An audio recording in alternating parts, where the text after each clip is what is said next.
안녕하세요. 반갑습니다. 창업본점의 앤디입니다. 네, 오늘 날씨가 굉장히 좋아요.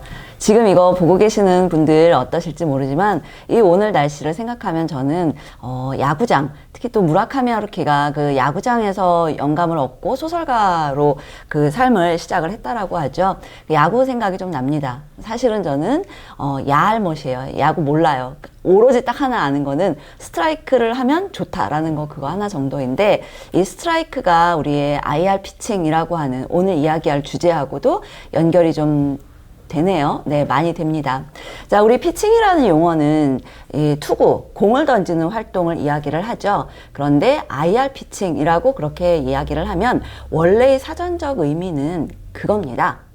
뭐냐면 우리 회사의 재정 상태나 우리 회사의 기업을 설명함으로써 투자자를 대상으로 해서 투자를 유치하는 활동을 이야기를 하고요. 우리가 흔히 IR 피칭이라고 이야기를 할 때는 대부분 투자 유치를 위해서 혹은 창업 경진 대회에서 프레젠테이션을 하거나 그런 활동들을 보통 이제 IR 피칭이라고 많이 이야기를 합니다.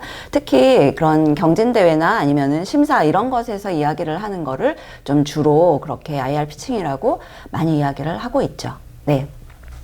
그래서 오늘 여러분들과 함께 IR 피칭에 대해서 개요하고 또 뭐 구성, 흐름, 또 혹은 간단한 주의사항 등을 10분 내로 한번 알아보고자 합니다. 좀 더 자세한 내용은 추후에 계속될 시리즈를 기대해 주시면 좋겠습니다. 자, 일단 먼저 IR 피칭에 대해서 간단하게 의미 말씀을 드렸죠. 그런데 이 IR 피칭을 하는 목적이 있을 겁니다. 그 목적은 과연 무엇일까요? 이 IR 피칭을 통해서 우리가 달성해야 되는 것, 그거는 기본적으로 투자 유치, 심사 선정 이런 것들이겠죠. 그런데 그거보다 더 본질적인 목적이 있습니다. 그 목적은 우리 사업의 매력성, 매력도 잘 될 거야, 성장 가능성, 성공 가능성을 심사자들 혹은 투자자들의 가슴에 공을 내리꽂듯이 스트라이크로 집어넣는 거죠. 그렇게 하기 위해서 우리는 무엇을 설득해야 되느냐면, 이거는 해결할 만한 가치가 있는 문제야. 그래서 시장도 굉장히 커. 그리고 이걸 성공시킬 수 있는 창업자, 나는 이렇게 열심히 잘할 수 있어. 우리 팀은 너무 괜찮은 사람들이야. 라고 하는 사업, 즉 프로덕트 마켓 핏이라고 하는 이 사업의 성공 가능성에 대한 거를 설득하고, 그리고 그걸 할 수 있는 투자자에 대해서도 설득을 해야 된다라고 하는 겁니다. 즉 IR 피칭의 가장 근본적인 목적은 내가 하고자 하는 혹은 하고 있는 사업에 대해서 매력도, 그리고 대표자의 매력도를 어떻게 잘 구성해서 전달할 것인가, 효과적으로, 그것도 굉장히 짧은 시간에 압축적으로. 예전에 어떤 연설가가 그렇게 이야기를 했습니다. 나에게 1시간짜리 연설을 부탁한다면 나는 지금 당장 가능하다. 하지만 10분의 연설을 부탁한다면 나는 이틀 이상은 준비를 해야 된다. 라고 그렇게 이야기를 했다고 합니다. 짧은 시간에 압축적으로 자신의 매력도를 전달한다는 것은 사실 그렇게 쉬운 일은 아닙니다. 그래서 제일 먼저 우리가 해야 될 것은 내가 이것을 누구를 대상으로, 그리고 왜, 어디에서 하는가라고 하는 우리 흔히 프레젠테이션의 3P라고 하는 것, 그거를 먼저 생각을 하고 그걸 정리를 하셔야 돼요. 자, 첫 번째 목적입니다. 이건 누구에게 하는 거지? 어디에서 왜 하는 거지? 내가 이거 투자 유치야? 그리고 투자 유치라 하더라도 내 단계가 지금 프리시드야, 엔젤이야, 시리즈 A야, 이 단계에 따라서, 그렇죠? 이 목적을 생각을 하고 하시는 거고요. 그 다음에 두 번째, 누가 듣느냐? people. 투자자가 들어요? 아니면 심사위원이 들어요? 정부 지원 사업이에요? 네. 그 다음에 세 번째 place. 온라인이야, 오프라인이야? 오프라인으로 한다면 어디에서 해? 라고 하는 이 3P를 먼저 생각을 해보실 필요가 있습니다. 그리고 바로 다이렉트로 PPT를 열고 작성을 하시는 것이 아니라 흐름도를 먼저 만들어 보시는 거죠. 내가 하고자 하는 문제, 솔루션, 그리고 시장, 또 경쟁사, 또 우리의 비즈니스 모델, 팀, 이런 순서로 한번 내가 어떤 내용을 이야기를 할 것인가를 쭉 흐름도를 잡아보는 겁니다. 이거를 저는 스토리 구성 혹은 뭐 기획 이렇게도 이야기를 하는데, 이걸 하기 위해서 내용이 되게 막막하실 거예요. 뭐부터 먼저 얘기를 해야 되고 어떻게 이야기를 구성을 해야 되지? 라고 생각이 드실 때 좋은 방법이 하나 있습니다. 엑셀러레이터들이 있죠. 전 세계적으로도 있고 우리나라에도 많이 있습니다. 그 엑셀러레이터들이 자신들이 육성할 그 사업체의 스타트업을 모집하기 위해서 정해진 양식의 사업 계획서를 요구합니다. 그걸 보시고 그 흐름대로 하시면 좋습니다. 그래서 저는 보통 세콰이어 캐피탈, 그 다음에 Y 컴비네이터, 그 다음에 우리나라의 프라이머, 요 세 개의 업체, 세 개의 엑셀러레이터의 계획서 양식을 소개를 해드리는데, 오늘 말씀드리는 순서는 세콰이어 캐피탈에 준해서 말씀을 드리는 겁니다.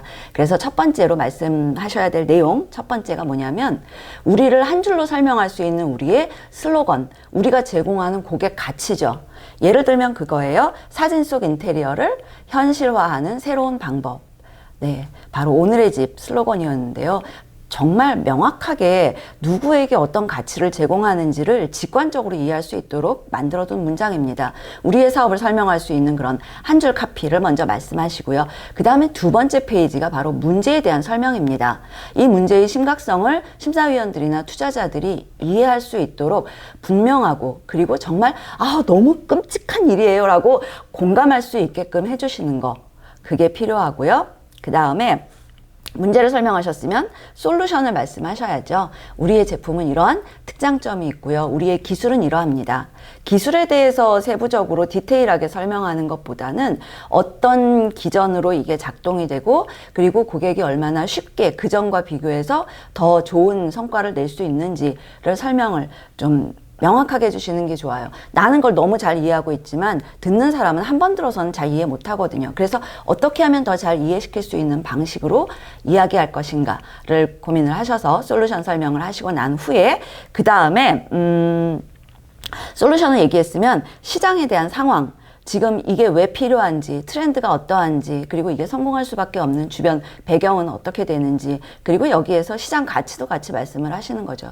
보통 이걸 우리가 흔히 포텐셜이라고 이야기를 하는데, 시장이 점차적으로 어떻게 더 커질 수 있을 것이다 라고 하는 시장 추정을 하시고, 그 안에서 우리가 어떻게 돈을 벌 거예요 라고 하는 비즈니스 모델이죠.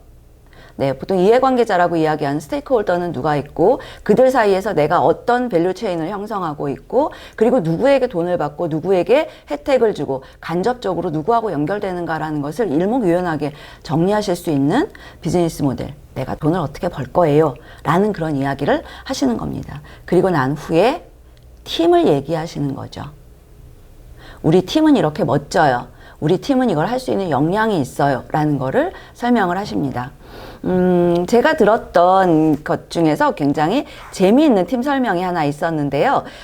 튜터링입니다. 튜터링 같은 경우에는 어떻게 얘기했냐면, CEO가 삼성전자에서 근무를 했었거든요. 삼성전자에서 모바일 기획과 UX, UI를 담당했던 CEO, 그리고 교육 스타트업을 2번 창업한 교육에 미친 COO, 테크 스타트업을 2번 창업한 슈퍼 개발자 CTO 등 10년 이상의 전문 역량과 실행력을 갖춘 멤버들로 구성되어 있습니다 라고 이야기를 했습니다. 튜터링의 팀이 어떤 사람들이 모였는지 아시겠죠? 그럼 이들은 완벽한 교육과 UX와 그리고 또 기술을 가진 사람들일 거라고 우리가 미루어 짐작할 수 있는 거예요. 팀을 이렇게 설명을 해주시면 좋습니다. 나만의 팀을, 매력을 설명하실 수 있는 방법을 또 여러분들이 한번 고민해 보시면 좋을 것 같아요. 그리고 나서 마지막에 우리는 어떻게 성장하겠습니다 라고 하는 우리의 미래 비전을 지금 업계의 도메인의 탑인 기업과 연결을 하셔서, 저는 어떤 분야에서 어떤 기업으로 성장하겠습니다 이렇게 이야기를 하시는 거죠. 유튜브가 지금처럼 크지 않았었을 때 유튜브는 이렇게 얘기했었어요. 우리는 동영상계의 플리커가 되겠습니다 라고 얘기했다라고 합니다. 그때 플리커는 사진 공유 서비스로 미국에서 굉장히 성장하고 있고 굉장히 규모가 컸던 서비스였어요. 그래서 우리는 동영상계의 플리커가 되겠다라고 하면 굉장히 직관적으로 우리의 미래 지향적인 앞으로의 비전을 설명할 수 있는 거죠. 그렇게 해서 대략 우리가 흔히 보통 슬라이드 장표를 10장 내외, 5분 발표할 때는 10장 내외로 만들라고 이야기를 하거든요. 그래서 10장 내외의 흐름을 만드시고 난 후에 이것을 어떻게 하면 보다 더 잘 설득할 수 있을까를 한번 고민을 해보세요. 참고 삼아서 말씀드리지만, 런던 대학교에서 연구했던 결과에 의하면 창업자들의 발표를 여러 가지 버전으로 그 일반인에게 들려줬대요. 스크립트만 들려주기도 하고 음성만 들려주기도 하고 혹은 소리 무음으로 한 영상을 보여주기도 하고 소리까지 들어간 영상을 보여줬는데 가장 거기에서 대회에서 우승한 사람을 잘 맞춘 영상이 바로 소리 없는 동영상이었다라고 합니다. 그만큼 물리적인 존재감에 대한 사람들의 그 직관적인 이해도가 굉장히 높다는 거죠. 그래서 어떻게 하면 내가 피칭 현장에서 더 자신감 있는 모습을 보여줄 수 있을 것인가, 그러한 비언어적인 피칭 스킬도 같이 고민을 해주시면 좋을 것 같습니다.